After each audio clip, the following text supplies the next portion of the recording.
నమస్కారం. టీవీ8 న్యూస్ కి స్వాగతం. హెడ్లైన్ చూద్దాం. వాడవాడల స్వాతంత్ర దినోత్సవ వేడుకలు, దేశవ్యాప్తంగా మిన్నంటిన సంబరాలు.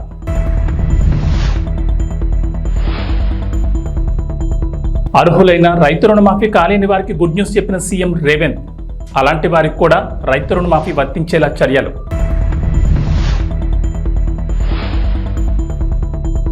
స్వాతంత్ర దినోత్సవ వేడుకల్లో జాతీయ జెండాను ఆవిష్కరించిన ముఖ్యమంత్రి చంద్రబాబు.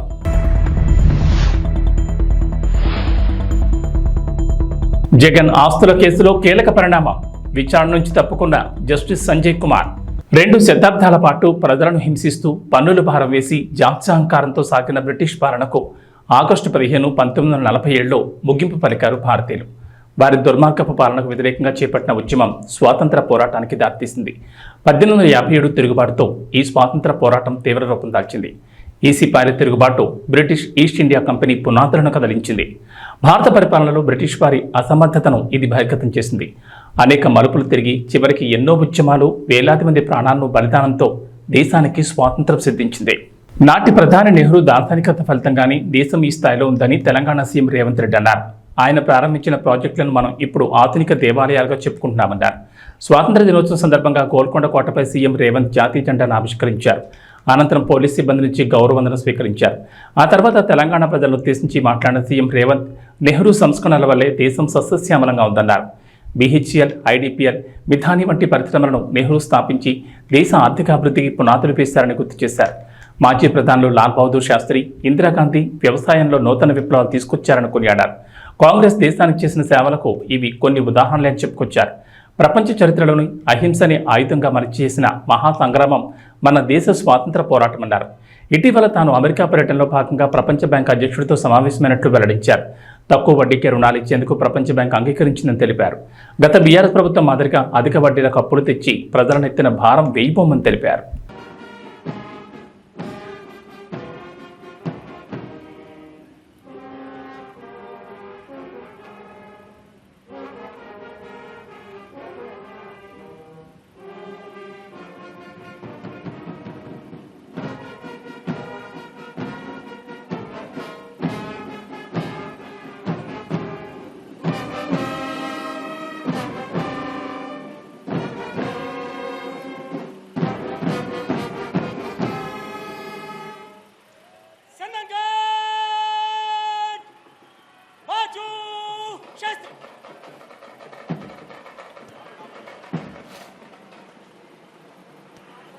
మిత్రులారా, భారతదేశ ప్రజలందరికీ స్వతంత్ర దినోత్సవ శుభాకాంక్షలు. బ్రిటిష్ బానిస సంఖ్యలు తెంచి స్వేచ్ఛావాయువులు పీల్చుకునే ఈరోజు మనందరికీ పర్వదినం. మన దేశ అస్తిత్వాన్ని, ఆత్మగౌరవాన్ని మువ్వన్నెల జెండాగా సగర్వంగా ఎగరేసిన ఈరోజు దేశ చరిత్రలో సువర్ణ అక్షరాలతో లిఖించదగ్గ రోజు. ఈరోజు మనం అనుభవిస్తున్న స్వేచ్ఛ, స్వాతంత్రం ఎందరో మహనీయుల త్యాగ ఫలం, సుదీర్ఘ పోరాట ఫలితం, అనేక ప్రాణ త్యాగాలు, అనేక జీవిత త్యాగాల ఫలితం ఈ స్వాతంత్రం. ఎందరో మహామౌల త్యాగాల వెలకట్టలేని బహుమతి ఈ స్వాతంత్రం. అటువంటి మహనీయులందరికీ శిరస్సు వంచి వినమ్రంగా నమస్కరిస్తున్నాను. వారి త్యాగాలను స్మరిస్తూ తెలంగాణ రాష్ట్ర ప్రజల తరఫున వారందరికీ కృతజ్ఞతలు తెలియజేస్తున్నాను. పోరాటం అంటే ఘర్షణ, యుద్ధం, హింస. కానీ ప్రపంచ చరిత్రలోనే ఆయుధం లేని యుద్ధాన్ని మన స్వతంత్ర పోరాటం, అహింస అనే ఆయుధంగా మలిచి చేసిన మహాసంగ్రామం మన స్వతంత్ర సంగ్రామం. అహింస అనే ఆయుధంతో ఎంత గొప్ప విజయాన్ని సాధించవచ్చు అని రుజువు చేసి ప్రపంచానికి సరికొత్త యుద్ధ తంత్రాన్ని చూపించిన దేశం మనది. ఆ ఘనత, ఆ కీర్తి జాతిపిత మహాత్మా గాంధీకి దక్కుతుంది. ఈ సందర్భంగా ఆ మహనీయుడి దార్శనికతకు శిరస్సు వంచి నమస్కరిస్తున్నాను. ఈ దేశానికి స్వతంత్రం సాధించడంలో గమ్యం చేరినట్టు కాదు. అప్పుడప్పుడే పురుడు పోసుకున్న ప్రజాస్వామ్య దేశం ఒకవైపు సవలాక్ష సమస్యలు, మరోవైపు దేశ విభజన గాయాలు, ఇంకోవైపు దేశ గుండెలపై సంస్థానాల కుంపట్లు. ఈ పరిస్థితిలో ప్రజాస్వామ్య దేశంగా భారత్ నిలదొక్కుకోవడానికి బలమైన పునాదులు వేసి ఆధునిక భారతావనిగా అవతరించడానికి అవసరమైన ప్రణాళికలు రచించి కార్యాచరణ ప్రకటించి సగర్వంగా సమున్నతంగా ఈ దేశాన్ని నిలబెట్టాల్సిన బృహత్తర బాధ్యత నాటి కాంగ్రెస్ పార్టీ నాయకత్వ భుజాలపై ఉండింది. అజాగ్రత్తగా ఉన్న, అలసత్వం వహించిన, రాజనీతి లోపించిన, దూరదృష్టి కొరవడిన నేడు మనం ఉన్న ఈ భారతదేశం ఒక కలగానే మిగిలిపోయేది. శతాబ్దాల దోపిడీ అణిచివేతల తరువాత స్వతంత్రానంతరం 1947లో అధికారం చేపట్టే నాటికి అంతా శూన్యం. చేతులు కాళ్ళు కూడదీసుకొని ఒక్కొక్క వ్యవస్థను ఏర్పాటు చేసుకొని పారదర్శక ప్రజాస్వామ్య పాలన అందించాల్సిన బాధ్యత నాటి నాయకత్వంపై పడింది. తొలి ప్రధాని పండిత్ జవహర్లాల్ నెహ్రూ వంటి గొప్ప మానవత్వవాది దార్శనికుడి కారణంగా భారతదేశం ఈనాడు ఒక వైభవోపేత వైజ్ఞానిక దేశంగా, పారిశ్రామిక శక్తిగా ఎదగగలిగింది అని చెప్పక తప్పదు. కాంగ్రెస్ ఎన్నికల సమయంలో ఇచ్చిన ప్రధాన హామీ 2 లక్షల రైతు రుణమాఫీ. తాము అధికారంలోకి వస్తే 2 లక్షల వరకు రైతులకు రుణమాఫీ చేస్తామని ప్రకటించింది. ఇచ్చిన మాట ప్రకారం ప్రభుత్వం 2 లక్షల రైతు రుణమాఫీకి కట్టుబడింది. ఇప్పటికే 2 విడతల్లో 1.5 లక్షల వరకు రైతు రుణమాఫీ చేసింది. తొలి విడతలో 1 లక్ష వరకు, ఆ తర్వాత 2వ విడతలో 1.5 లక్షల వరకు రైతుల రుణమాఫీలు మాఫీ చేసింది. ఇక 3వ విడత రైతు రుణమాఫీకి ప్రభుత్వం సిద్ధమైంది. రాష్ట్రంలోని రైతులకు నేడు 1.50 లక్షల నుంచి 2 లక్షల వరకు రైతు రుణమాఫీ కానుంది. ఖమ్మం జిల్లా వైరా బహిరంగ సభలో CM Revanth Reddy, deputy CM Bhatti Vikramarka రైతులకు లక్షల వరకు రుణమాఫీ చెక్కులను అందజేయనున్నారు. అనంతరం అన్నదాతల అకౌంట్లలో డబ్బులు జమ అవుతాయి. 3వ విడత మాఫీతో 42 లక్షల మంది రైతులు రుణ విముక్తులవుతారని మంత్రి తుమ్మల వెల్లడించారు. మొత్తం 31,000 కోట్ల రుణమాఫీ చేసిన ఘనత కాంగ్రెస్ ప్రభుత్వానికి దక్కుతుందని చెప్పారు. ప్రభుత్వానికి భారమైన సీఎం రేవంత్ సాహసోపేత నిర్ణయం తీసుకున్నారన్నారు. రైతు రుణమాఫీపై ఇచ్చిన మాట నిలబెట్టుకున్నారన్నారు. ముఖ్యమంత్రిగా ఇచ్చినటువంటి వాగ్దానాన్ని నిలపడం కోసం కష్టమైన, అధిక భారమైన ఏ ప్రభుత్వం తీసుకోలేనటువంటి నిర్ణయం. కాబట్టి రైతుల పండగ, రాష్ట్ర పండగ వీళ్ళు ఎట్లాగూ చేయలేరని చెప్పి భావించారు. చేసేసరికి వాళ్ళకి గొంతుకులో ఎలక్కాయబడింది.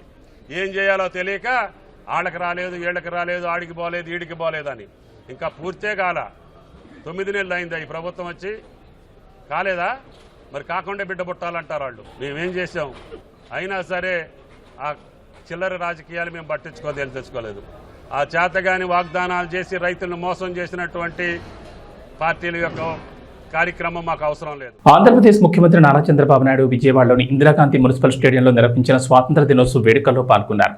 జాతీయ పతాకాన్ని ఆవిష్కరించి అనంతరం పోలీసుల నుంచి సీఎం గౌరవవందన స్వీకరించారు. గత ప్రభుత్వం 5 ఏళ్ల పాలనలో దెబ్బతిన్న ఆంధ్రప్రదేశ్ బ్రాండ్ను తిరిగి పొందేందుకు చర్యలు తీసుకుంటామన్నారు. చంద్రబాబు గత 5 ఏళ్లుగా రాష్ట్రంలో ప్రజలు కోల్పోయిన స్వేచ్ఛను అందించేందుకు కట్టుబడున్నామని, ప్రజలకు ఉపయోగపడే విధానాలు రూపొందిస్తున్నామని అన్నారు. గత ప్రభుత్వం నిర్వీర్యం చేసిన శాఖల్ని పునరుద్ధరిస్తున్నామని, సంక్షేమం, అభివృద్ధి 2 కళ్లుగా పాలనకు శ్రీకారం చుట్టామన్నారు. 100 రోజుల ప్రణాళిక టార్గెట్గా అన్ని శాఖల్లో సమీక్షలు చేస్తున్నామన్నారు. ఉమ్మడి రాష్ట్ర విభజనతో ఏర్పడిన నవ్యాంధ్రకు రాజధాని కూడా లేని పరిస్థితిలో పాలన ప్రారంభించామని గుర్తు చేశారు. అలాంటి క్లిష్ట పరిస్థితి నుంచి ప్రభుత్వాన్ని పట్టాలెక్కించామని, తమకున్న అనుభవం, ప్రజల సహకారంతో కొద్ది కాలంలోనే నిలదొక్కుకోగలిగామన్నారు. 2014-19 మధ్య 120కి పైగా సంక్షేమ పథకాలతో ప్రజల జీవన ప్రమాణాలు మెరుగుపరిచామన్నారు. ఆంధ్రప్రదేశ్ ఈజ్ ఆఫ్ డూయింగ్ బిజినెస్లో దేశంలోని మొదటి స్థానంలో నిలిచిందన్నారు. 16 లక్షల కోట్ల పెట్టుబడులకు ఒప్పందాలు చేసుకుని దేశం దృష్టిని ఆకర్షించామన్నారు చంద్రబాబు. పెట్టుబడులకు ఒప్పందాలు చేసుకుని దేశం దృష్టి ఆకర్షించాం. 14-19 కాలంలో రాష్ట్రం అన్ని రంగాల్లో అనూహ్యంగా దూసుకుపోయింది. దేశంలో నాడు ఆంధ్రప్రదేశ్ ఒక పెద్ద బ్రాండ్గా ఆవిష్కృతమైంది. రాజధాని లేని రాష్ట్రం అని బాధపడుతూ కూర్చోలేదు. క్రైసిస్ నుంచి ఆపర్చునిటీ ఎదుర్కొన్నాం. ఆ క్రమంలో రాష్ట్రానికి నడిబొడ్డుగా ఉండే అమరావతి ప్రాంతంలో దేశం గర్వించే రాజధానికి శంకుస్థాపన చేసుకున్నాం. ప్రజల సహకారంతో 34,000 ఎకరాల భూసేకరణ చేసి ప్రపంచం చర్చించుకునే డిజైన్లతో సంపద సృష్టించే రాజధాని నిర్మాణాన్ని మొదలుపెట్టాం. మనది వ్యవసాయ ఆధార రాష్ట్రం. రైతు బాగుంటేనే రాష్ట్రం బాగుంటుందని నేను ఎప్పుడూ నమ్ముతాను. అందుకే సాగునీటి రంగానికి అత్యంత ప్రాధాన్యత ఇచ్చి నాడు 5 ఏళ్లలో 68,000 కోట్ల రూపాయలు ఇరిగేషన్పై ఖర్చు చేశాం. రాష్ట్రానికి జీవనాడి అయిన పోలవరం ప్రాజెక్టుకి అత్యంత ప్రాధాన్యత ఇచ్చాం. ఒక యజ్ఞంలా పోలవరాన్ని నాడు పరుగులు పెట్టించి 73% పనులు పూర్తి చేశాం. తెలుగుదేశం ప్రభుత్వం కొనసాగి ఉంటే ఈ పాటికే పోలవరం పూర్తయి ఆ ఫలాలు రాష్ట్రం ప్రజలు పొందేవాళ్లు. 120కి పైగా సంక్షేమ పథకాలు, అభివృద్ధి పథకాలు, శాంతి భద్రతలు, అందరికీ ఉపాధి, పెట్టుబడులు, ఉద్యోగ అవకాశాలతో రాష్ట్రం దూసుకుపోతున్న క్రమంలో 2019లో వచ్చిన ఎన్నికల ఫలితాలు రాష్ట్రాన్ని చీకటిమయం చేశాయి.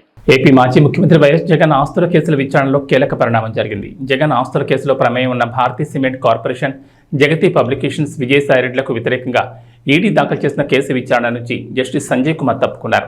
గతంలో తెలంగాణ హైకోర్టు జగన్ ఆస్తుల కేసులకు సంబంధించి నమోదైన సిబిఐ కేసుల్లో తీర్పు వెలువడిన తర్వాతే ఈడీ కేసుల్లో తీర్పునివ్వాలని ఆదేశించింది. సిబిఐ ఈడీ కేసులను విడివిడిగా లేదా సమాంతరంగా విచారించిన ఆ పద్ధతిని అనుసరించాలని తెలిపింది. గత ఏడాది మే నెలలో హైకోర్టు తీర్పును ఈడీ సుప్రీంకోర్టులో సవాల్ చేసింది. బుధవారం ఈడీ పిటిషన్లపై సుప్రీంకోర్టులో విచారణ జరగా జస్టిస్ సంజీవ్ ఖన్నా, జస్టిస్ సంజయ్ కుమార్లతో కూడిన ద్విసభ్య ధర్మాసనం ముందుకొచ్చింది. అయితే కేసు ప్రారంభమైన వెంటనే తాను విచారణ నుంచి తప్పుకుంటున్నానని జస్టిస్ సంజయ్ కుమార్ తెలిపారు. ఇరుపక్షాల లాయర్లు వాదనలు వినిపించేందుకు సిద్ధమవగా జస్టిస్ సంజీవ్ కుమార్ లేని ధర్మాసనం ముందు పిటిషన్ను లిస్ట్ చేయనున్నట్లు జస్టిస్ సంజీవ్ ఖన్నా వెల్లడించారు. సెప్టెంబర్ 2 నుంచి మొదలయ్యే వారంలో సీజీఐ ఆదేశాల మేరకు మరో ధర్మాసనం ముందు లిస్ట్ చేయాలని ఆదేశించారు. లోయోలా అకాడమీలో జరిగిన 78 స్వాతంత్ర వేడుకలకు ముఖ్య అతిథిగా మల్కాజ్గిరి పార్లమెంట్ సభ్యుడు ఈటెల రాజేందర్ హాజరయ్యారు. ఈటెల రాజేందర్ జెండా ఎగురవేసిన అనంతరం ఆయన మాట్లాడుతూ డాక్టర్లు, ఇంజనీర్లు అవుదామనే లక్ష్యంతో కాకుండా చదువుకున్న యువత కూడా రాజకీయాలకు వస్తే అవినీతి తగ్గి దేశం మరింత ముందుకు పోయే అవకాశం ఉందన్నారు. కాలేజ్ ఎన్సీసీ విద్యార్థులు పరేడ్ నిర్వహించారు. ఈ పరేడ్ పలువురిని ఆకర్షించింది. ఈ కార్యక్రమానికి వీక్షకులు పెద్ద ఎత్తున హాజరయ్యారు. అందరికీ 78వ స్వతంత్ర వేడుకల సందర్భంగా మీ అందరికీ శుభాకాంక్షలు. నేను మీ కళ్ళ ముందు 34 సంవత్సరాలుగా ఎదిగిన వాడిని. నేను బయటి వాళ్ళకు కొత్త కావచ్చు కానీ అల్వాల్ వాసులకు మాత్రం నేను పాతవాడిని. ఇక్కడ ఏమీ లేని నాడు ఈ రోడ్ ఎంబడి ఊకే ప్రయాణం చేస్తూ పోయేవాళ్ళం. కాబట్టి ఈ లయోలా అకాడమీ గురించి, మీ సేవల గురించి నాకు క్షుణ్ణంగా తెలుసు. ఎన్ని వేల మందికి గొప్ప సంస్కృతిని, విద్యను, జ్ఞానాన్ని అందించిందో నేను కళ్ళారా చూసినవాడిని. కాబట్టి నేను మీ అందరికీ మళ్ళొకసారి విజ్ఞప్తి చేస్తున్నాను, ఈ పరంపర, ఈ సాంప్రదాయం, ఈ కల్చర్ మరింత గొప్పగా ఎదగాలని చెప్పి మనస్ఫూర్తిగా కోరుకుంటున్నాను. నేను మీకు తెలుసు, ఇవాళ మనం జరుపుకుంటున్నటువంటి ఇండిపెండెన్స్ డే ఇదేదో పండుగ మాత్రమే కాదు. దీని వెనుక అనేక విషాదాలు ఉన్నాయి, త్యాగాలు ఉన్నాయి. నాకు తెలిసి స్వతంత్రం కోసం జరిగినటువంటి ఉద్యమాలలో ఎక్కువ కాలం ఉద్యమాలు జరిగినటువంటి చరిత్ర భారతదేశానికి మాత్రమే ఉంది. మొఘలాయుల కాలం నుంచి మొదలుపెట్టి బ్రిటిషర్స్ వరకు వందల సంవత్సరాల కాలం పాటు మాకు స్వతంత్రం కావాలి, మేము పరిపాలించుకున్నటువంటి సత్తా రావాలని చెప్పి ఎన్ని 100,000 మంది తమ అమూల్యమైన ప్రాణాలను ఈ దేశ విముక్తి కోసం దారబోసిండ్రో అవన్నీ ఇవాళ మరణం వేసుకొని స్ట్రక్చర్ ఉన్నది. లక్షలాది మంది జైళ్ళల్లో మగ్గి చివరికి బయటికి రాక శవాలుగా మారిపోయినటువంటి సందర్భాన్ని మనం చూసినాం. అందువల్ల త్యాగాల పునాదుల మీద ఏర్పడ్డ ఈ భారతదేశ స్వతంత్రం, ఇవాళ మనం అనుభవిస్తున్న స్వేచ్ఛ, మనం అనుభవిస్తున్న స్వతంత్రం, అది అంతమంది త్యాగదనుల పుణ్యం వల్ల అనుభవిస్తున్నది తప్ప ఇదేదో ఊరికే వచ్చింది కాదనే విషయం మనం మర్చిపోవద్దు. గుంటూరు జిల్లా పొన్నూరులో రిటైర్డ్ ఆర్మీ వెల్ఫేర్ అసోసియేషన్ ఏర్పాటు చేసిన 78వ స్వాతంత్ర దినోత్సవ వేడుకల్లో పొన్నూరు ఎమ్మెల్యే ధూళిపాటి నరేంద్ర కుమార్ పాల్గొన్నారు. ఈ సందర్భంగా మాట్లాడుతూ దేశానికి సైనికులకు చేసిన సేవతో పోల్చుకుంటే మేము చేసే సేవ చాలా చిన్నదన్నారు. దేశం కోసం పోరాడిన ఆర్మీ సైనికులు పదవి విరమణ అనంతరం ఆర్మీ కుటుంబాల కోసం అసోసియేషన్ ఏర్పాటు చేసి ఆయా కుటుంబాలకు అండగా నిలవడం అభినందనీయమన్నారు. రిటైర్డ్ సైనికులకు ప్రభుత్వం నుంచి అందాల్సిన సంక్షేమ పథకాలు బెనిఫిట్స్లను ప్రభుత్వంతో మాట్లాడి అవి అందే విధంగా చూస్తానని ఈ సందర్భంగా పట్టణంలోని మున్సిపల్ కార్యాలయం, ఉర్దూ స్కూల్, ఆటో యూనియన్ ఆధ్వర్యంలో చేబ్రోలు మండలంలోని పలు ప్రభుత్వ కార్యాలయాల్లో ఏర్పాటు చేసిన స్వాతంత్ర దినోత్సవ వేడుకల్లో పాల్గొన్నారు.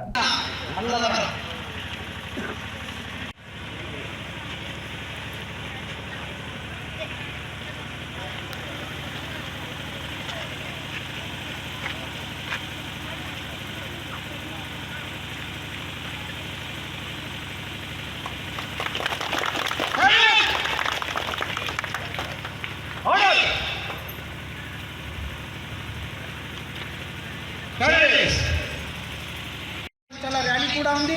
అందరూ కూడా మీ అందరికంటే పాల్గొనండి. అవకాశం అందరికీ ధన్యవాదాలు తెలుసుకుంటున్నాం. 78వ స్వాతంత్ర దినోత్సవ సందర్భంగా ముఫ్తీ అబ్దుల్లా బేగ్ గారి యొక్క ఆధ్వర్యంలో జమాయత్ ఉలమా పిలుపు మేరకు జాతీయ సమైక్యత ర్యాలీని నిర్వహిస్తా ఉన్న సందర్భంగా దీనిలో పాల్గొన్న ప్రతి ఒక్కరికి పేరు పేరున హృదయపూర్వకమైన శుభాకాంక్షలు. భారతదేశం అంటే విభిన్న మతాలు, కులాలు, సంస్కృతుల మేళవిక మన భారతదేశం. కానీ మన భారతదేశంలో ఉన్న మనందరం కూడా మన కులం ఏదైనా, మతం ఏదైనా, ప్రాంతం ఏదైనా, మనందరం కూడా భారతీయులు అనే స్ఫూర్తిని గుర్తు చేసే విధంగా ఇవాళ ఈ ర్యాలీని నిర్వహిస్తున్నందుకు మనస్ఫూర్తిగా అభినందనలు తెలియజేస్తా ఉన్నా. దేశం ఒకటే, జాతి ఒకటే, మనందరం కూడా భారతీయులు అనే స్ఫూర్తిని ప్రజల్లోకి తీసుకువెళ్లే విధంగా ఇవాళ ఈ కార్యక్రమాన్ని నిర్వహిస్తున్నందుకు వారికి మనస్ఫూర్తిగా అభినందనలు తెలియజేస్తూ, అదేవిధంగా ఇక్కడికి వచ్చినప్పుడు మరి ఈ పాఠశాలను చూస్తే చాలా ఆనందంగా కూడా ఉంది. వాళ్ళు రెండు ఒక మదర్సా అయినా కూడా అటు అరబిక్తో పాటు ఇంగ్లీష్ కూడా నేర్పించే విధంగా ఇక్కడ పాఠశాలని మదర్సాని నిర్వహిస్తూ ఉన్నారు. చాలా సంతోషం. ఎందుకంటే ఆధునిక సమాజంలో కూడా చదువు అనేది ఎంతో ప్రాధాన్యత నెలకొంటా ఉన్న నేపథ్యం మనం చూస్తూ ఉన్నాం. ఎంతో మందిని మనం చూస్తాం. ఎందుకంటే మరి ఇవాళ ప్రభుత్వం కూడా మీ అందరికీ తెలుసు, స్కిల్ డెవలప్మెంట్ సెంటర్లకు ప్రాధాన్యత ఇవ్వాలి అనే ఉద్దేశంతో ప్రభుత్వం కూడా ఉంది. ఎందుకంటే మనలో ఉన్న విద్య ద్వారా నైపుణ్యత కనుక పెంపొందిస్తే దానివల్ల ఉపాధి అవకాశాలు పెరిగి దానివల్ల మన కుటుంబాల యొక్క జీవనోపాధి కూడా మెరుగైన జీవితం కూడా మనకు వచ్చే అవకాశం ఉంది. కాబట్టి ఈనాడు ప్రభుత్వం కూడా రాష్ట్ర వ్యాప్తంగా ఈ సెన్సెస్ కూడా, స్కిల్ సెన్సెస్ కూడా ప్రభుత్వం తీసుకుంటా ఉంది. ఎంతోమంది యువత ఇక్కడ ఉన్నారు. తప్పనిసరిగా మరి ప్రభుత్వం యొక్క అందించే కార్యక్రమాలు ఏదైనా ఉంటే మనకి ఇక్కడ మన మదర్సాలు అమలు చేసే అవకాశం ఉంటే మాకు తెలియజేయండి. తప్పనిసరిగా మా వంతు సహకారం మీకు ఉంటుంది. ఎందుకంటే స్కిల్ డెవలప్మెంట్ సెంటర్లు కావచ్చు, ఇతరత్ర ప్రభుత్వం నుండి ఏ సహకారం కావాలన్నా కూడా మేము ప్రభుత్వ పరంగా గతంలో మాకు మదరసాల్లో ఉన్న స్కూల్స్కి గతంలో ప్రభుత్వ పరంగా సహాయం ఉండేది. మరి ఇప్పుడు లేదో నాకు తెలియదు. కానీ మరి అటువంటి ఏదైనా ఉంటే ప్రభుత్వ పరంగా మీకు సహకారం కావాలంటే మాకు తెలియజేస్తే తప్పనిసరిగా మా వంతు సహకారాన్ని అందజేస్తాం. ఎందుకంటే ఎవరికైనా విద్య అనేది ఇవాళ ప్రతి ఒక్క వ్యక్తికి అవసరం. ప్రతి ఒక్క విద్య ద్వారా ఉపాధి కలిగితే ఆ కుటుంబం ఎదుగుదల సాధిస్తుంది. ఒక కుటుంబం ఎదిగితే జాతి ఎదుగుతుంది. కాబట్టి దాన్ని దృష్టిలో పెట్టుకొని తప్పనిసరిగా ఒక మంచి స్కూల్ని ఇక్కడ నిర్వహిస్తూ ఉన్నారు. వారికి కావాల్సిన సహాయ సహకారాలు అందిస్తాం. ఈరోజు భారతదేశంలో ఎంతో మంది ఈ స్వాతంత్ర్యం కోసం ప్రాణాలు కోల్పోయారు. దానిలో ఎంతో మంది ఆ కులం లేదు, ఆ మతం లేదు, ప్రతి ఒక్కరు కూడా మనందరిది ఏ కులమైనా ఏ మతమైనా రక్తం ఒకటి, రక్తం ఎరుపు రంగులోనే ఉంటుంది. దానికి కులం లేదు, మతం లేదు. మనందరం కూడా ముందు మనుషుల్లో మనకి మానవీయత అనేది చాలా ముఖ్యం. తోటి వాళ్ళకి సహాయపడటం కానీ, తోటి వాళ్ళకి అవసరమైనప్పుడు మనం అండగా ఉంటామండి. మనంతా మనుషులు, మానవకులు, మనందరికీ మన జాతి, భారత జాతి ఆ స్ఫూర్తిని ముందుకు తీసుకెళ్లే విధంగా ఈరోజు ఒక సమత ర్యాలీని ఈరోజు నిర్వర్తిస్తున్నందుకు వారికి ప్రత్యేకంగా అభినందనలు తెలియజేస్తూ మా వంతు సహాయ సహకారం ఇప్పుడు మీకు ఉంటుందని చెప్పి ఏ క్షణంలో మా వల్ల మీకు సహకారం కావాలి అంటే తెలియజేయండి. మీతో పాటు మేము ఉంటామని చెప్పి తెలియజేస్తూ సెలవు తీసుకుంటామన్నా. మరొకసారి అందరికీ స్వాతంత్ర దినోత్సవ శుభాకాంక్షలు. జై హింద్. పూరి జగన్నాథ్ లైగర్తో పాతాళంలో పడిపోయారు. అలా పడిపోవడం, ఆకాశమంత ఎత్తుకు ఎదగడం పూరికి కొత్త కాదు. రామ్ పూరి కలిసి చేసిన ఇస్మార్ట్ శంకర్ సినిమాకు సీక్వెల్గా డబుల్ ఇస్మార్ట్ అని తీశారు. ఇస్మార్ట్ శంకర్ అయితే మాస్ ఆడియన్స్కు బాగానే ఎక్కేసింది. మరి ఈ డబుల్ ఇస్మార్ట్ కూడా అలానే హిట్ అవుతుందా? పూరి రామ్కి మళ్ళీ బ్లాక్ బస్టర్ వస్తుందా? నిర్మాతగా చార్మి దస్తు తిరుగుతుందా అన్నది చూద్దాం. ఇక కథ విజయానికి వస్తే బిగ్ బుల్ సంజయ్ దత్ తనకు బ్రెయిన్ ట్యూమర్ ఉండడంతో 3 నెలల్లో చనిపోతానని తెలుసుకుంటాడు. తాను చిరకాలం బతకాలను కోరుకుండడం, బిగ్ గోల్తో బతకాలని అనుకుంటాడు. దీనికోసం తన మెమొరీ ట్రాన్స్ఫర్మేషన్ కోసం ప్రయత్నాలు మొదలు పెడతాడు. ఇస్మార్ట్ శంకర్ రామ్ పోతినేనికి ఆల్రెడీ మెమొరీ ట్రాన్స్ఫర్మేషన్ సక్సెస్ అయిందని, అతనిలో తన మెమొరీస్ చొప్పించాలని ఇస్మార్ట్ శంకర్ రూపంలో తాను మళ్ళీ బతకాలను కోరుకుంటాడు. దీంతో ఇస్మార్ట్ శంకర్ కోసం తన గ్యాంగ్ని దింపుతాడు. ఇస్మార్ట్ శంకర్ సైతం బిగ్ బుల్ మనీని కొల్లగొడుతుంటారు. ఈ క్రమంలో జన్నత్ కావ్య తాపర్ కూడా ఇస్మార్ట్ శంకర్తో చేతులు కలుపుతుంది. ఇస్మార్ట్ శంకర్ సైతం తన టార్గెట్ బిగ్ బుల్ అని చెప్తూ ఉంటాడు. ఇస్మార్ట్ శంకర్కి మెమొరీ ట్రాన్స్ఫర్మేషన్ చేసేందుకు బిగ్ బుల్ చేసిన ప్రయత్నాలేంటి, ఆ ట్రాన్స్ఫర్మేషన్ జరిగిన తర్వాత ఏర్పడిన పరిణామాలేంటి, బిగ్ బుల్ని పట్టుకునేందుకు రా ఏం చేసింది, ఈ కథలో జన్నత్ పాత్ర ఏంటి, పోచమ్మ క్యారెక్టర్ కొన్న ఇంపార్టెన్స్ ఏంటి, చివరికి ఏం జరుగుతుందా అన్నది తెరపై చూడాల్సిందే. ఇక వాతావరణ విషయానికి వస్తే తెలంగాణకు హైదరాబాద్ వాతావరణ కేంద్ర అధికారులు రెయిన్ అలర్ట్ జారీ చేశారు. రాష్ట్రంలో ఇవాళ కూడా భారీ వర్షాలకు ఛాన్స్ ఉందని చెప్పారు. ఉరుములు మెరుపులతో పాటుగా గంటకు 30 నుంచి 40 కిలోమీటర్ల వేగంతో బలమైన ఈదురుగాలులు వీచే అవకాశం ఉందని వెల్లడించారు. ప్రధానంగా హైదరాబాద్, రంగారెడ్డి, సంగారెడ్డి, కరీంనగర్, రాజన్న సిరిసిల్ల, సిద్దిపేట, వికారాబాద్, మేడ్చల్, మల్కాజ్గిరి, యాదాద్రి భువనగిరి, సూర్యాపేట జిల్లాల్లో వర్షాలు పడతాయని వాతావరణ శాఖ తెలిపింది. ఈ మేరకు ఆయా జిల్లాలకు ఎల్లో అలర్ట్ జారీ చేశారు.